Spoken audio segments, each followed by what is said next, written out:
Belum dong. Loli kan minta diadopsi sama abang. Loli kan minta diadopsi sama abang. Terus ibunya juga sudah mengikhlaskan. Apakah abang sudah ada rencana lebih lanjut terkait itu? Kami ikhlas tidak ikhlas NM, ya, karena sampai dengan kemarin yang sudah dipindahkan, saya kecewa berat tuh, saya protes, tapi udah sekarang tempatnya bagus di sana.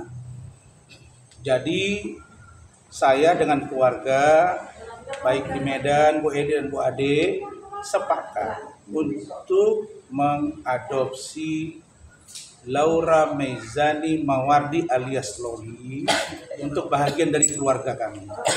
Dan insya Allah Laura tinggal pilih, mau di Medan ada teman-temannya yang seumuran dia, mau di sini juga ada Khalif adik dia. Kita pintu terbuka untuk dia. Itu poin dari saya. Poin dari NM, dia bilang sudah ikhlas kan, tapi besoknya saya dimaki-maki lagi. Kemudian dia bilang sayang sama Loli, I love you Loli, dibuat judulnya, ngomong, kirim di Instagram, buat story. Tapi besoknya dia katakan bahwa sudah di stop asuransinya. Jadi ini yang mana gitu? Kenapa kok ngomong itu berubah-ubah? Maunya kalau sudah ikhlas, tinggal telepon saya, bang saya titip ya, kan enak. Titip ya, usahakan saya bisa komunikasi dengan dia, itu harusnya. Nah jadi menurut saya begini, saya kalau kalian tanya, percayakah Bang Rasman kepada mulut seorang Nikita Mirzani? Jawabnya tidak percaya. Apakah sama mulutnya dengan hatinya? Saya yakin tidak. Jadi apapun kata dia, kami tidak peduli. Yang kami pedulikan bagaimana kasus ini naik dan Loli selamat. Oke. Tapi Bang adopsinya itu tentang Fadel. Adapun tentang Fadel, banyak yang komen, banyak yang telepon, banyak wartawan nanya, banyak juga yang DM, Bang, kan Fadel itu klien abang, nanti dia bisa jumpa dengan si Loli. Wah, tanya klien Fadel. Saya bilang Fadel, ini berkasus, lagi persoalan hukum. Kamu tidak bisa komunikasi sampai dia dewasa. Tanya Fadel. Ya begitu ya Om, iya. Tidak ada usaha lain, tidak ada bisa bertemu, tidak. Karena saya tidak mau besok akan muncul cerita. Bayangkan kalian, saya mau mengadopsi karena permintaan Loli. Dia bilang ikhlas ke saya, tapi dia ngomong, jangan-jangan nanti jadi istri kesekian Lolinya, coba. Itu mulut seorang apa begitu? Benar Pak Tommy? Dia ngomong begitu. Tapi adopsinya ada semua dia bilang. Adopsinya akan secara resmi berdasarkan surat-surat juga yang diurus apa gimana? Berdasarkan permohonan penetapan di pengadilan. Mana mungkin pastinya lah. berdasarkan penetapan di pengadilan. Sudah proses kah? Sudah mulai proses? Rahmat sudah dalam proses. Secepatnya. Dua yang sedang diproses sekarang. Dua yang sedang diproses. Satu urusan Oki gugatan terus pidana, baru kemudian lanjut dengan urusan Loli. Bang, tapi ini benar-benar permintaannya Loli untuk diadopsi sama Bang. Memang bisa kita rekayasa.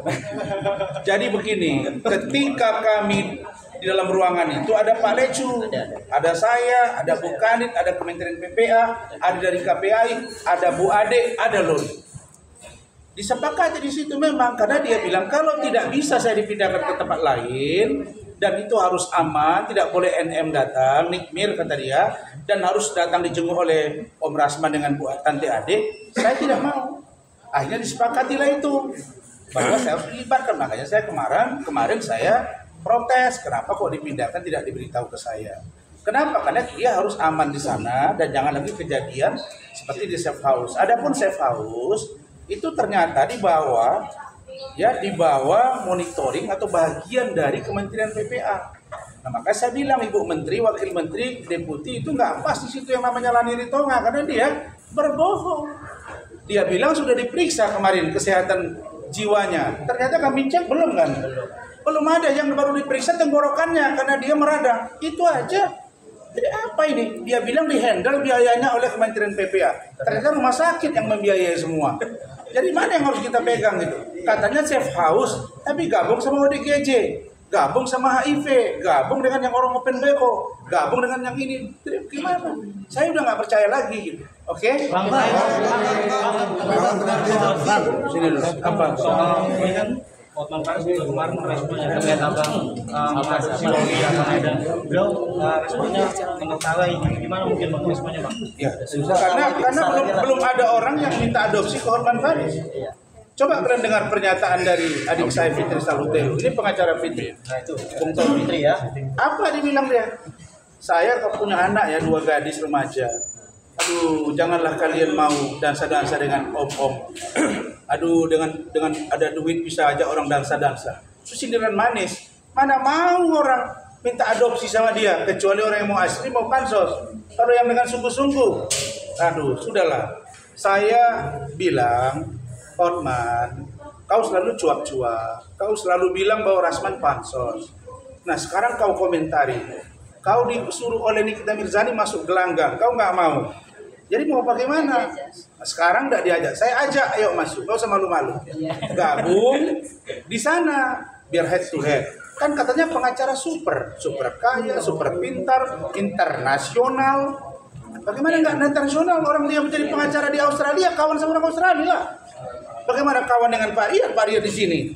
Saya juga di Malaysia juga kuliah.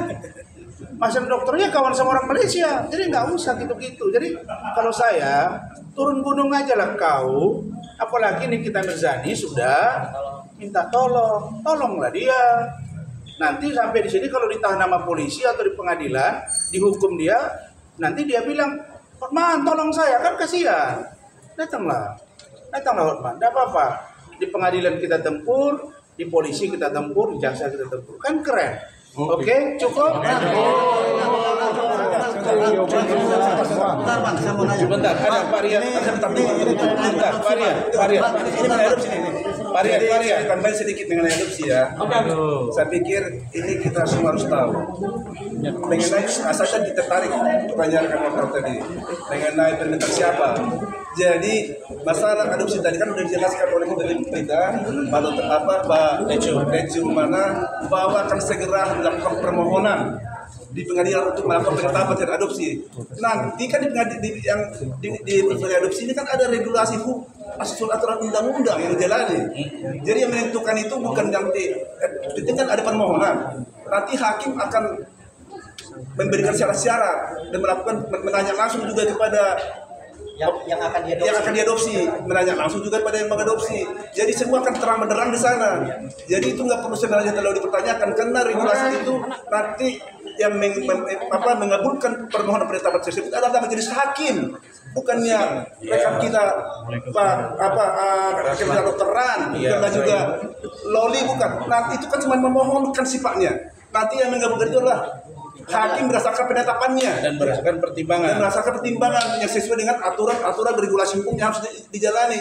Jadi saya pikir kalau ada rekan-rekan pengacara mengatakan itu istilahnya tidak mungkin atau gimana, itu terlalu jauh karena itu bukan ranah dia sebenarnya atau bodoh untuk menjawab itu. Oke, silakan. Ini kan menyangkut syarat-syarat adopsi. Sedangkan Laura atau Lori sendiri kan masih memiliki orang tua